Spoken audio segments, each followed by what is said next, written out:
Hello and welcome to this week's episode of Future of XYZ. It is a very special episode because it's coming on the second to last day of Women's History Month. And with us to talk about something very important and material to the history and the future of women is the author of the new playbook. And I'm going to let Randi talk about the book itself, but it's called Something Major, which is also the name of her company. But Randi, Braun, thanks for joining us to talk about the future of women at work. Lisa, thank you so much for having me. Well, it's a pleasure. And it's really interesting. I mean, you're an executive coach. You're the CEO of your own company, which really focuses on helping empower women in their bold career moves. I know that you're based in DC and you started your career actually in development, and then obviously went into ad sales at Politico, among other places. But you have a pretty broad experience base to pull on to talk about women at work. And I want to give you a chance to talk about the book, which just was released and is already a Wall Street Journal bestseller. So congratulations. Thank you so much. Such exciting news. It is really exciting news, and it's really important because it suggests that a lot of people are paying attention to a very important topic. So I want to just kick us off with, kind of the starter topic, which is this is the kind of second to last day of Women's History Month. We know, and we'll get into some of the trends of women at work. Things are changing, but maybe not changing quickly enough. But what is the current, do you think, state of women at work today? So while I'm always bullish on the future, I think that we're in a very precarious moment where we have an opportunity to either double down on the gains and the momentum that have happened over time, or we are at risk to experience even more backsliding than we did during the COVID-19 pandemic. We talked so much, Lisa, about the future of work. We're living the future of work. And this is truly a make or break moment for our organizations to put their money where their mouth is, right? I don't want to see your press release. I don't want to see your shiny graphic or your fancy LinkedIn post. What I want to see is pay equity. I want to see how you're hiring. I want to see how you're promoting, how you're handling performance reviews. This is the moment for companies to quote unquote live their values, as they love to say that they do all the time. Thank you for that quick summary. And I want to double click on a number of those issues, starting with the one that is most material, I think, to all women everywhere in the world, which is, of course, pay equity. I think the statistic, if I've done my research correctly, the Pew Research Center came out with basically a median against full-time and part-time hourly and wage workers. And they said basically 80% is what pay equity is. It's got up to 82. That was our highest. So women get paid 82 cents on the dollar for men. But in fact, we were getting paid 80 cents on the dollar 20 years ago. So relatively, this is unchanged and maybe even a little bit of a slide backwards. What do we do to address this incredibly entrenched and systemic problem? So it's a tremendous slide backwards. And I want to put a fine point on some of the data that you just put out there. Number one, it's so important when we talk about whether it's 80 or 82 cents. And again, I've seen the data both ways, that this is a range that we need to be mindful is even broader for the 42 plus million women of color that the Institute for Women's Policy Research suggests. That's how many women of working age women of color the Institute for Women's Policy Research suggests are in the current workforce. And that delta expands so drastically for that. So it's a misleading number. Yeah. Is number one. You have to be mindful of the backslide that we've had on closing that gap. So staying stagnant is bad. What the World Economic Forum suggests, which was that pre-COVID, they estimated at current course and speed, it would take 99 years to close the gender pay gap. Within the last 3 years, they have extended that forecast the length of an entire generation to 135.6 years. That's the most recent figure that I've seen for that. And what concerns me is, I think about my own experience in the workplace. I'm the mother to a first grade daughter. I want to be thoughtful about the world that we're building, because also, Lisa, that 135.6, that's a blended average too. And so we know that when we look at women of color in the workplace, that forecast is even more extended for them. And it's patently unacceptable. And I'm really hopeful that this is going to be the era in work where we are able to make meaningful moves to close that gap. Well, and these are statistics that are largely in the U.S., although the issue of women and people of color, but obviously greater impact on women across the board when we're already at a disparity, I think is interesting because if I look at OECD countries, top 33 economies in the world, South Korea in 2021 was at 31%. So women got paid basically 70 cents on the dollar. That's the worst within. So you actually think about America, it's like pretty freaking terrible in the grand scheme. And the best is Belgium, which has like a 1.15, differential. So they're almost at parity, but there is nowhere in the world right now in the developed highest economy in the globe that is even close to 100%. And that is obviously quite crazy.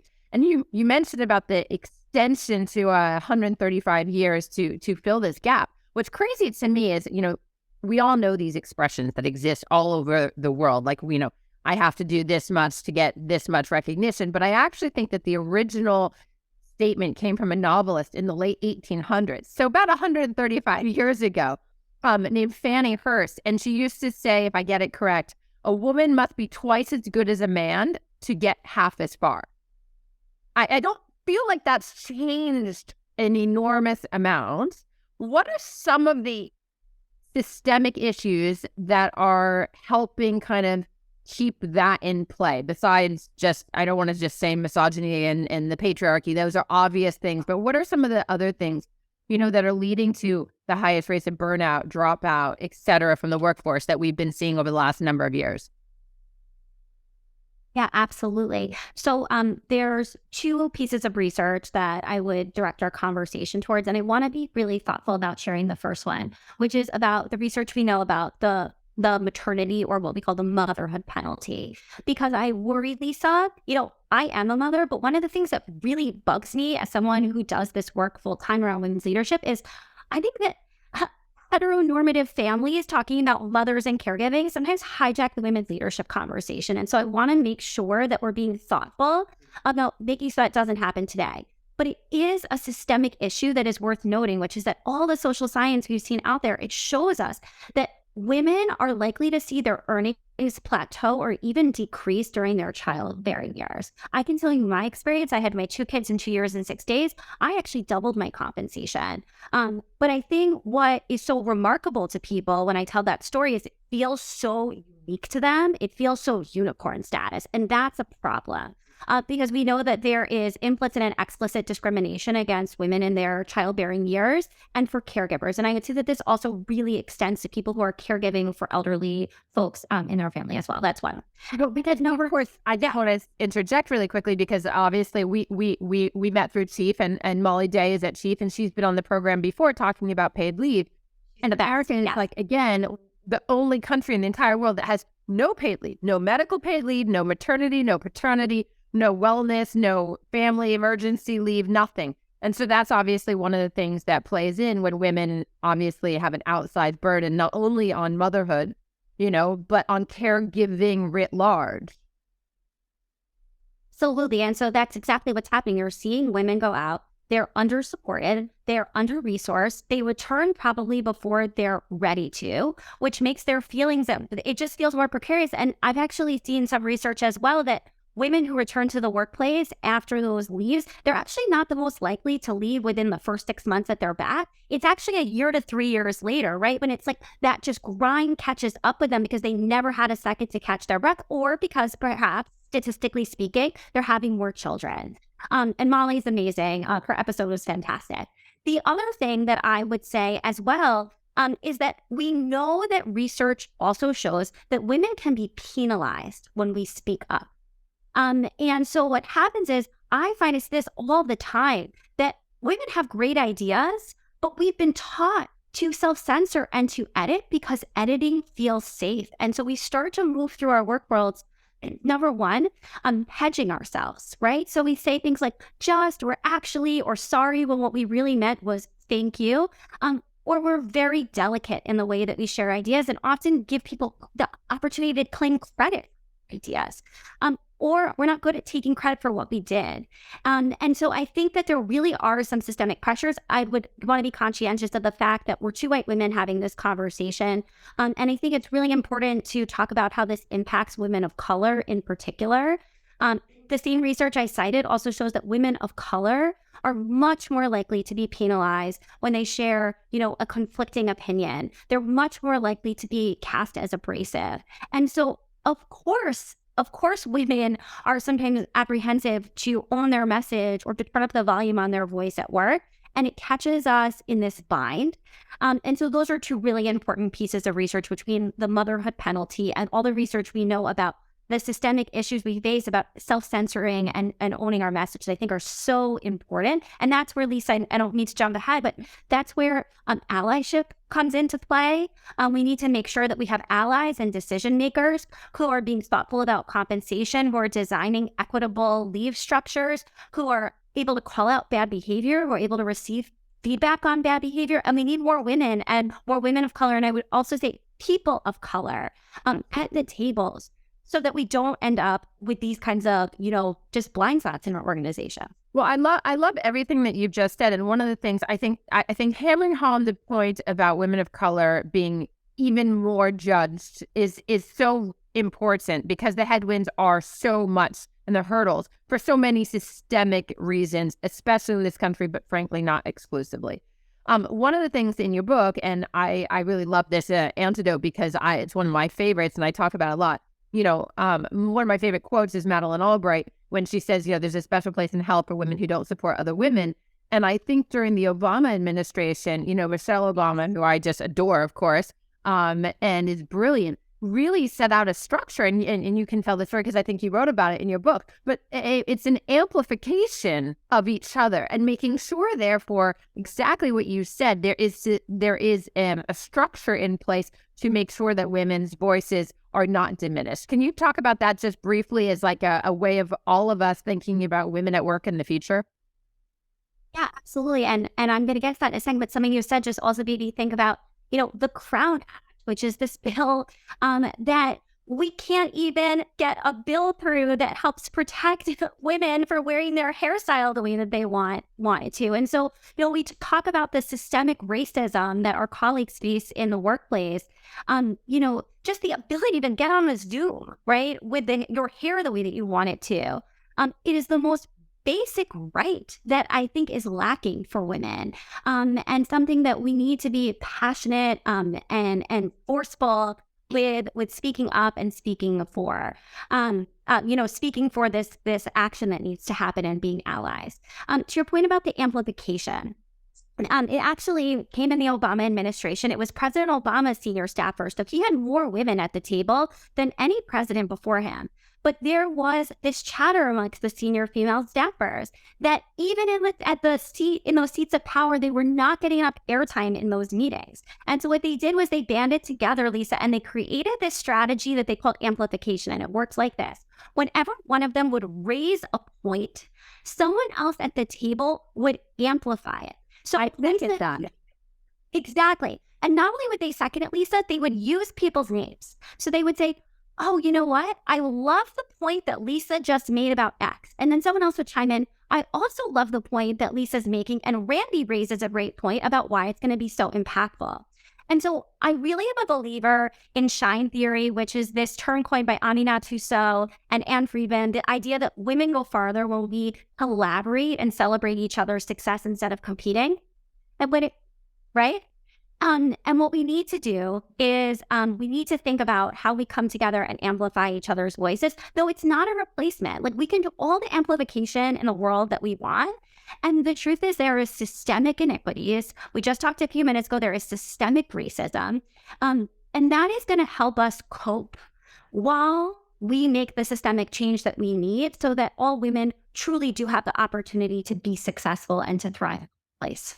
Well, I think, this is really, as we think about the future of women at work, we've talked a lot about like what's going on right now. And I think the path forward of what needs to happen is very clear. And yet we know that it's not, and we know that although there has been much change and one might argue progress, in fact, it's certainly by most of our standards not moving nearly quickly enough. And of course, with, what we call the recession, with 2 million women leaving the workforce during, the pandemic, and those jobs not really coming back in the same way, at the same salaries, et cetera. I mean, there are many, many we talked about paid leave already. You talked a little bit about women like self-modulating our own voices, but we also have like a lot of other things that psychologically over time have been built up. You are a coach. I mean, you are featured on Forbes, coaching council. You have, you speak about this at companies. We're talking DEI, which is both for diversity, equity, inclusion, for color, for gender, for sexuality, for religion. It really is actually encompassing. That is one of the things that needs to be addressed as we look forward. What are some of the tools that you recommend to clients individually as well as corporate clients, that really can help, let's say, move the needle on moving towards a better future of women at work? Absolutely. And I'll just kind of rapid fire through a few of them. And I want to, again, just underscore like these tools are not a replacement for the systemic change that we need to see, but they're things that I offer clients that I hope will empower them to thrive while progress is moving at a very glacial pace. So, I want us to, one, rethink productivity. I find as high performing, successful women, we obsess over productivity. And it often, Lisa, is a place where I find high performing women actually procrastinate. We hide out inside productivity because it's easier to focus on getting through the innumerable tasks on our to-do list and the never-ending emails than it is to sometimes ask ourselves the tough questions of like, what's it going to take to set a boundary? What do I really want out of my work life right now? So that's rethinking productivity and thinking about where am I procrastinating? And Lisa, am I being productive or impactful? Because those are different things. That's number one. Number two is we need to get clear on feeling empowered to set boundaries. I think we constantly overestimate the impact of disappointing other people and chronically underestimate the impact of disappointing ourselves. So we got to, one, rethink the cost calculus. Two, remember no is a full sentence. And three, when no feels uncomfortable, Lisa, I love to use the golden rule of improv, which is something I talk about in this book, yes, and to set a boundary, right? Yes, I would love to help you with that. And let's meet next week to talk about the Q4 priorities, because what I'm realizing is that if we take this on, we're going to have to reshuffle team objectives and bandwidth. Or yes, I would love to help, with preparing for Easter or Passover. We're recording this, as Ramadan, Easter, and Passover are coming upon us. Like, yes, I'd love to help with those holidays prep. And this is my availability to contribute to the family. So using yes and is a tremendous way to set a boundary. So I have a few more tips, but I'll just pause there, Lisa, and see how those are landing with you so far. I think it's great. And I think what's so interesting always about speaking with people who have both executive experience themselves and then are coaching others on matters that matter so much, because you do focus on women at work. That is the focus of something major. That is the focus of your work. And I want to give us a chance, as we're thinking about, like, if we think specifically about organizations, right? How do we help enable some of those things that you were just describing? Because those are individual behaviors that are super helpful. And I love one of my personal favorites, but I have to always remind myself, no is a full sentence, is fantastic. But what can organizations do? I mean, what are some of the things that, as we look, let's say 5 to 10 years in the future, to really get things going better on the equity front? There's systemic policy and regulation. Absolutely. We may or may not ever get there, especially with where certain things are heading. However, hopefully we will. But what can organizations take on that they're not mandated to do, but they need to?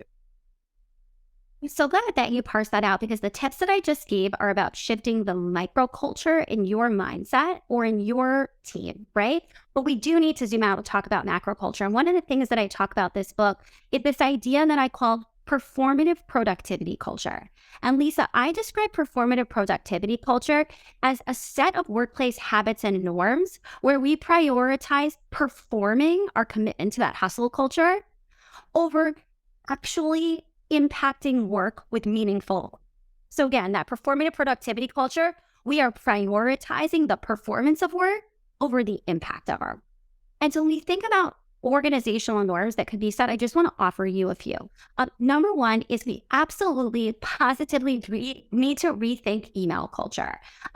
There is research that shows that no matter how much, Lisa, you put in the email, oh, you don't have to look at this until tomorrow. Oh, don't get back to me until Monday.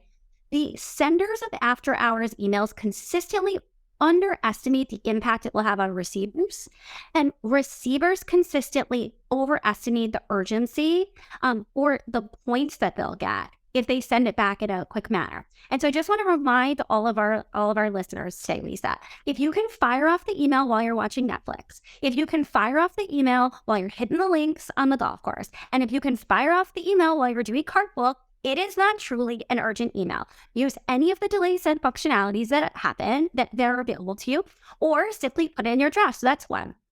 Number two is we've got to run better meetings. Do not invite me to a meeting if you have not set an agenda, if you have not sent it in advance, if you have not outlined the objectives. We have got to quit this whole meetings about meetings. And then, Lisa, the final thing that I'll offer you is we have got to rethink how we handle asynchronous working hours, right? Where we say, oh, you know what, take the time you need to get a project done. That's great. I love flexibility as a mom who came up professionally with 2 babies and young kids in the workplace. I wish some of the norms we have today would have been there, when my first grader was a newborn, because it took so much capital without them existing to make my work life happen. But what I'm saying, Lisa, is that there's research that suggests that those deep work blocks that we like to put on our calendars, they actually only work if they are observed as a team. So we need to have team no scheduling days, team working hours, not a way where it restricts us, but where we're able to facilitate deep work instead of that constant just multitasking. So I'll pause there. But this is something, if you can't tell, Lisa, I'm very passionate. Absolutely. Well, and for good reason. It's what you do and what you've experienced. And I think one of the things I want to just as we think about wrapping up here, I always have my famous last question. But what I want to ask you, Randi, as a coach, as a CEO, as now author of this, Washington, Wall Street Journal best-selling book, is as all of those productivity tools or boundary tools. These are not just for women, and I think women make up 50% of the world population, of course. And if we're thinking about how are we going to have continued, I hate to say it, but, growth of GDP and efficiency and effectiveness and frankly, productivity in our global economy, if we are ruling out 50% of women or we are having, a dropout rates and burnout rates among 50% of the population who are also providing caregiving at higher rates. I think one of the things that I'm really curious about is your perception as you look ahead, since we are the future of XYZ, of what is the number one thing that needs to shift. Maybe we've already covered it. Maybe it's something else. And what is your greatest hope for 20 years from now in the year 2040? Where are we with this conversation about women at work and at that time? Absolutely. And I think it's worth noting that there's new research that has just actually come out, even since I took this book to publication. The biggest wave we're seeing of women's attrition in the workplace, Lisa, is women at middle and senior leadership levels. And that scares me. And so as we think about the future, we started our conversation by talking about how there are parts of it that feel precarious, and we need to acknowledge that. So you said, I hate to say it, but we got to talk about GDP. I want to scream it loud and proud because you've heard people say, women's rights are human rights. We need to remember that women's advancement is advancement of the global economy. Women's success is prosperity for our nations. And so when we think about living in a more equitable and more prosperous world, those things aren't aligned. I want to see every company that says they care. Don't show me your graphics, show me your compensation study and the action plan that you have over the next 12 months to meaningfully close those gaps. So I think, Lisa, it would be too Pollyannish to say that in the year 2040, I want to see the pay gap closed, because I don't think that that's possible. But I think that we're at an incredible inflection point. The Edelman Trust Barometer says that Americans put more trust in the institution of business than they do in government or the media or anything else. And so we need businesses to start really walking the walk. And I think if businesses put the resources into things like compensation studies, put the resources into things like looking at their hiring, their performance evaluation, even the qualifications that are required for a job, if they speak up about things like the Crown Act, then we can be in a position where, Lisa, you and I can jump back on this podcast and we can do a look back and look at some of the stats that we looked at, that 80 to 82 cents on the dollar pay gap. The fact that the gap for women of color increases, I hope in 2040 we'll be able to say we made measurable, meaningful progress and that the trajectory is brighter tomorrow than it is today. So that's my greatest wish. I think that's a wonderful wish. I agree with it fully. It's a really also excellent place for us to stop on this 30th of March at the very end of 2023's Women's History Month. Randi Braun, author of Something Major, the new playbook for women at work. Thank you for talking to us about the future of women at work. It's been a pleasure. And for everyone listening, thank you for joining us. Thank you, PBS, Rhode Island PBS, also for presenting this episode.